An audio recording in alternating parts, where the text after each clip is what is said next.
ఈ vehicle Honda Hornet 160 దీనికేంటంటే యాక్చువల్‌గా ప్రతి వెహికల్‌కి స్పీడోమీటర్ అనేది ఫ్రంట్ వీల్‌లో వరం సెట్ చేసే ఉంటది. కానీ దీనికేంటంటే సెన్సార్ అయితే ఇవ్వడం జరిగింది. సెన్సార్ ఎక్కడుంటుంది? ఏబీఎస్ అయితే ఫ్రంట్ ఉంటుంది. ఏబీఎస్ అయితే కాదిది.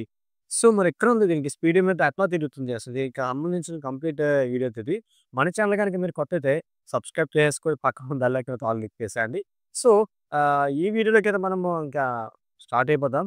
సో, ఈ వెహికల్ సెన్సార్ అని చూసారు కదా! అక్కడ మీకు. అక్కడేదైతే ఒక సెన్సార్ ఉంది కదా! అదేనన్నమాట స్పీడోమీటర్ సెన్సార్. సో, దీని ద్వారానే మనకి స్పీడ్ వెళ్ళేది కంప్లీట్‌గా క్యాప్చర్ అయ్యి మన డిస్‌ప్లేలో చూపిస్తుంది.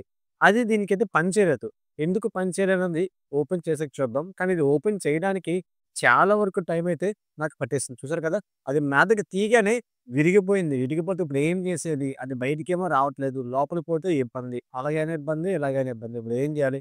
మరలా దానికి గ్యాస్ వెల్డర్ దగ్గరికి వెళ్లి కంప్లీట్‌గా ఒక స్క్రూకి కంప్లీట్ చూడండి ఎంత రెడ్‌గా కాల్చి లోపలికి పెట్టి ఇలా లేపినా సరే రాలేదు. మెల్లగా దానికి ఎన్నో నియర్లీ కస్టమర్ ఈ వెహికల్ 3 డేస్ అయితే మన దగ్గర చేశారు. మన టైం సరిపోవట్లేదు. అది వర్కేమో క్లియర్ అవ్వట్లేదు. ఫైనల్లీ ఏదోలా దాన్ని బయటికైతే తీసేసాము. తీసేసి దానికి ఎన్నో రకాలుగా ప్రయత్నించాం. అన్ని రకాలుగా ప్రయత్నించి దాన్ని బయటికి పీకేసాం. ఇది పాతదనమాట. సో, ఇదైతే పాతది. సో, కొత్తదైతే మీకు చూపిస్తాను చూడండి.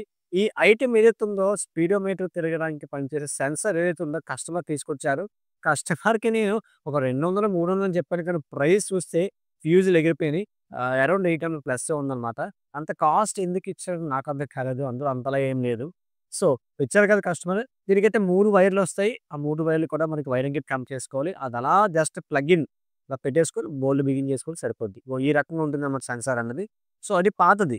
ఇది పాతది. ఇది కొత్తది. చూడండి ఎంత డిఫరెన్స్ ఉందో.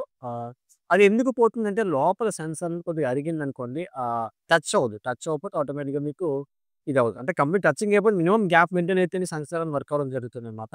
సో, ఇది జస్ట్ అలా ప్లగ్ ఇన్ పెట్టేసుకొని ఆ బోల్ట్ ఫిక్స్ చేసేసుకుంటే సెన్సార్ అనేది ఫిక్సింగ్ అయిపోయినట్టే. సో, ఫ్రెండ్స్ ఈ విధంగా అయితే మనం ఏంటంటే Honda I mean speedometer work అవ్వకపోతే మీ వెహికల్ కూడా ఇక చూడండి బండైతే మనం స్టార్ట్ చేసారు చక్కగా తిరుగుతుంది. రెండో గేర్ వేసారు. స్పీడ్ కూడా చూడండి 23 చూపిస్తుంది. స్పీడోమీటర్ సక్సెస్‌ఫుల్‌గా వర్క్ అవుతుంది. ఇలాంటి ఇష్యూ గనుక మీ ఫ్రెండ్స్‌లో ఎవరికైనా ఉంటే షేర్ చేసేసి ఛానెల్‌కైతే సబ్స్క్రైబ్ చేసుకొని ఇలాంటి ఇన్ఫర్మేటివ్ కంటెంట్ చాలా ఉంది ఛానెల్‌లో చెక్ చేసేయండి.